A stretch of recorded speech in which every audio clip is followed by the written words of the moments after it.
Ben Shapiro, among all the conservative people with the show, in my opinion, makes the most sense.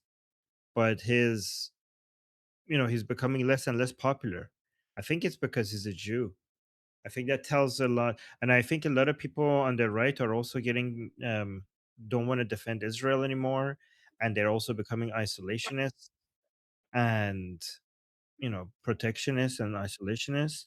And Ben Shapiro is refusing to basically make his change what he stands for to appeal to this new way of like, because anybody who wants to maintain their audience, they just have to change what they stand for and they will maintain their audience. And because Ben Shapiro is basically continuing to support Israel and capitalism and international trade and is anti-tariff, and anti-protectionism, anti-isolationism, he's losing a lot of his audience. And this, to me, it seems like the right is becoming more like the far left as well. The fact that Tucker Carlson and Candace Owens and Nick Fuentes are rising, and Ben Shapiro is his audience are he's losing audience, shows me to me that's an indication that the right is becoming more like the left. I don't know. That's a concern. What do you guys think? Van is here as well. Do you guys Hello, agree? hello. Hi, hi. Yeah, I think you can see it like a little bit going both sides. Where like on the left, you also maybe see some stuff going a little bit like economically to the right, whilst on the like right, so like the Tucker Carlsons, they're becoming less like pro-capitalist because like free open markets they sort of allow for mass migration and they don't like mass migration. Whilst you disagree or Yep. Free trade and open markets. You could have open markets and free trade without mass migration. ye, Those are yes. two different things. One is about goods and services crossing your borders. The other one is about people crossing your borders and coming and living. So these are two different things. You could want one of them and not the other one. Yeah, well, that's like true if we're talking maybe about like policy positions, but if we're talking about sort of the general rhetoric, I think that gets thrown around, right? I don't see in the same way Yeah, like the Tucker traditional Carlson. conservative, Yeah, the traditional liberal right leaning position, like the conservative, like the Reagan conservative position, is that we will secure our borders, we will welcome people who are here to build and share our values, but other than that, we will secure our borders and we will want to do as much trade with the world as possible. yeah, but then So you're talking more about the like neocon like type conservatives more than this, I'm talking about what right? conservatism in the United States stood for almost for since Reagan. That's what I'm talking Yeah, about. yeah, that's what I mean. That's what I mean with like neocon, where it's like America is land No, of no. opportunity for s- everyone around the world.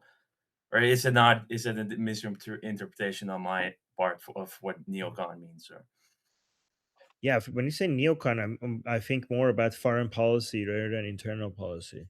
mm, When you talk okay, about yeah, neocon, yeah, maybe it could be. yeah. I to me, I have that association where neocon. Yeah, maybe it's like neocon is more like 2000s Bush era. Maybe that's more the association, I guess. Than Neocon was a term people started using more after 9/11, and that was yeah, like in yeah, response to some conservatives who used to be Democrats, I think, decided yeah, to make sure that America remains the police of the world. So that's a different. That's also so we're yeah. talking about three different things. We're talking about Sure, sure. trade versus isolationism. We're talking about mass migration versus protecting our borders. And then we're talking about America being the police of the world or not being the police of the world. Yeah, These are yeah. three But different things. but Yeah. maybe to just sort of point at the general tendency I am sort of seeing where you've got like the Marjorie Taylor Greene who's like more like, oh, maybe, like all these left wing people, maybe they're not that bad. And then like Tucker Carlson also, it's like he's throwing like breadcrumbs to the left wing people, like, oh, these rich people, right? And then Mm. on the left, you also see a little bit of like the Ezra Klein abundance movement, where you've got like people or like sort of center left going like, oh well, maybe if we actually want to fix housing, we should become a little bit more like pro market in that sense. So it could be that there's like a shift that might happen where like the Democrats in the U.S. might become like more just like pro establishment center left type people, Nope. and then the Nope. horseshoe might go the other way. Both sides are getting more crappy. Both sides are getting, both the right Well, and the left is getting more isolationist. Both of them are getting more protectionist. Both of them are becoming more Jew hating, more anti-Israeli. Both sides is yeah, well, happening on both yeah. sides. Well, that's why I'm saying with the Democrats, that's why I'm saying it could go that way because you've got. I think that there, like everyone, like both the groups are quite divided at the moment, and it's not clear exactly which way they will go. So you've got like the Right. left wing, like Soren Mondani type Democrats, and then you've got more like the Gavin Newsom, more like oh we're trying to Yeah, sort of well, I appease mean, and go to the okay, the middle. point is that Yeah. everybody can see that the Mamdanis are doing a lot better than anybody else. Like that's the new thing right now. Like everybody is becoming more extreme. Let me see what other Yeah. people. Yeah. Yeah, go. Let me see because hey, Carol is new here. Carol, hi. Uh, nice to see you. I'm glad that we have somebody else that opens their camera. By the way, Carol, if you your want to mic speak, is off. oh yeah, you could unmute yourself if you want to speak. You see the mic icon? Oh, it's okay. It's okay. You don't have to. You could use the chat as well. No pressure. We don't want to pressure people if they're new here, if they don't want to speak. But if you want to unmute yourself, there's a mic icon at the bottom. And if you click on it, it will unmute you. It's not letting me unmute. Oh, really? Okay. If it's not letting you unmute, if you leave and come back, it might fix it. Or if you click to select the microphone, that's weird. Why is it not letting you unmute? That's a shame. When you come into the call, Carol, you might have to allow your microphone and your camera to be used. I don't know if that's Yeah. the problem. Right. Right.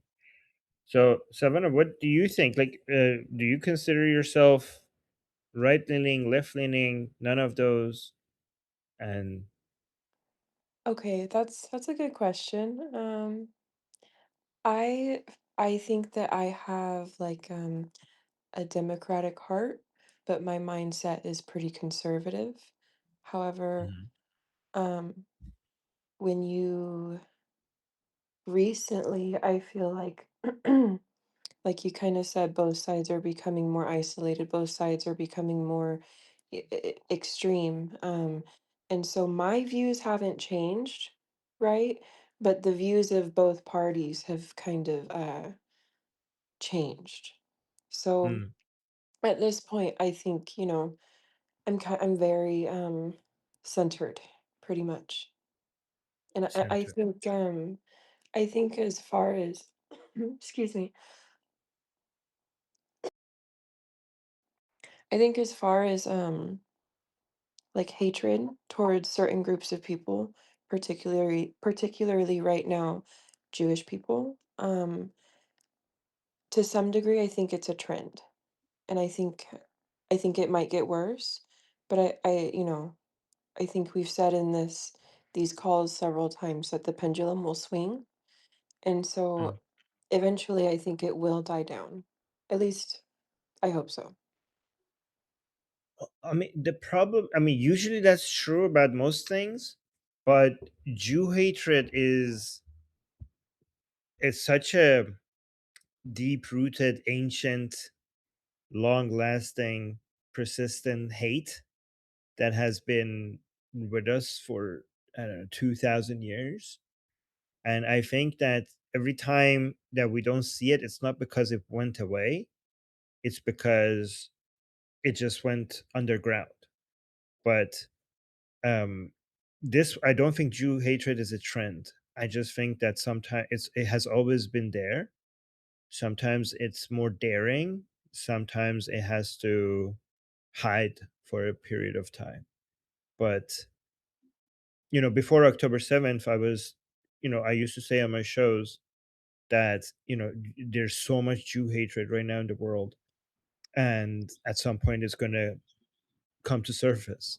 And I had Jews in my audience that were like, "What are you talking Armin? What are you talking about, Armin? Like this, you're like that's it's gone. Like that's like I'm sure there are some racist like, people against Jews, but it's not as bad as you think." And I always tell people like, no, you guys need to go to the darkest corners of the internet to see how prevalent this is. And then in October 7th happened, and a lot of them thought, like, okay, this is actually as bad as like because a lot of your younger Jewish people thought like this level of Jew hatred just have belonged to the times of their grandparents, and it's gone. And we're like, no, it's not gone. It's there, and it's stronger than almost any other hate right Oh now. shit again. Do you think there's any sort of way to go about fixing that since it's gone on for so long, and maybe in certain times of history it's been worse than others, but it's been so consistent? What Honestly, would you suggest that okay. scapegoating is a human need, unfortunately. And that's why, like, the only real answer is we have to invent, like, a robot whose job it is to be, like, the universal scapegoat. I Yeah. would agree So with that. um Like an AI golem scapegoat.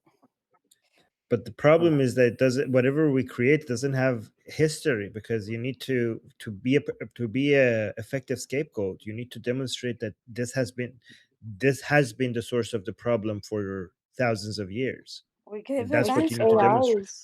I think AI Huh? will eventually will have that history.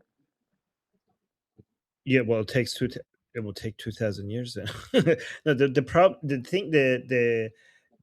thing about Jews is that it's very convenient, okay? Because you have layers and layers of stories already created, and you have a template for blaming, right? And you have a lot of fiction and a lot of stories about them. So, if I want to go like start a restaurant, if I, instead of starting my own restaurant, if I open a McDonald's, they already have a template for me. They already have like a map and everything I have to do. Like it's like a franchise, right? It's the same thing when you're looking for a scapegoat. If you go with Jew hatred, then you don't have to reinvent the wheel. Like the Right. template is there, the stories are there, the fiction is there, the historical record of blaming is there, right? The only difference with McDonald's is that you don't have to pay anybody anything. So it's like, imagine if you could open your restaurant and you had the template and you didn't have to pay McDonald's for those templates. So and in fact, if you see like other people when they try to create new excuses of this evil things that is responsible, eventually they become the Jews. So if you say Illuminati is creating, like, is basically controlling the world and is basically responsible for so many evil, eventually at some point people will like, oh, Illuminati is just the Jews. And if you blame the Satanists, eventually Satanists will start merging with the Jews. If you blame Freemason, eventually Freemason starts merging with the Jews, because the Jews have been such a proven method of blaming things on. It just works for so many people that eventually people will just go back to blaming the Jews. Oh, I see, Carol, you have your mic open. Yes, Does that work? yes. I had to Okay. leave and re-enter. It worked. Okay, so that worked. Okay, that's good. Yeah. So you have any opinions on Yeah, I this? was saying in the chat that, so many of us, especially progressives, feel politically homeless, So many of our progressive friends or former progressive friends don't get the anti-Semitism, or they're showing their anti-Semitism without even realizing it. And the far right has been anti-Semitic for years, and now it's the progressive too. So like, where are we? We feel like we're without home. Does Yeah. anyone I else mean, share that? So, Samantha, do you share that feeling? yeah, go Being ahead. politically homeless? Oh my god, Yeah, yes. yeah. I figured. It's so frustrating. Yeah. And if you, what was I going to say? Um, Yeah, it just seems this Jew hatred just seems to be increasing exponentially. It's very scary, and I just don't know if we can rein it in at this point. Is it too late? I just we have to keep fighting. I know, but it just seems almost hopeless. Yeah. But at Well, I least this think time we it's a have guns. spectrum. You go on, Samantha? I'm like, at least this time we have guns and an IEF. Yes. I mean, you're better off than you have ever been during this. So here's the thing: if you zoom in, it looks like things are getting worse. Okay, but that's only if you look at short term. But if you zoom out, things have never been better. Okay, like Jews have had always had to rely on world power to protect them, right? They never had their own self determination, their own weapons, their own army. They didn't have that. Now they have, right? It Yeah. used to be that they had to hope that the Roman Empire doesn't kill them, or the Persians ended up being good, but they had to hope that whoever's ruling over them is good. When they were in Germany, things seemed like very good for a while until all of a sudden, the things changed like that, right? So every time they relied on a world powers to protect them, it wasn't guaranteed. At some point, it seemed like things could. Okay, Andrew, you want to speak? Andrew, go ahead. Sorry, I see he's not here. Political homeless, absolutely. And I would like to say that the situation we face is something we've seen before. It is when the populations within democratic constitutional societies start to no longer apply equality under the law and other aspects who are connected with anti-Semitism to everyone, but start to isolate one group. But that eventually backfires, because once we leave that, then we undermine the fabric of our society. So either we talk about anti-Semitism, but if it's as a symptom, we have to address the underlying problem, which is the failing support of our own structure as civilization.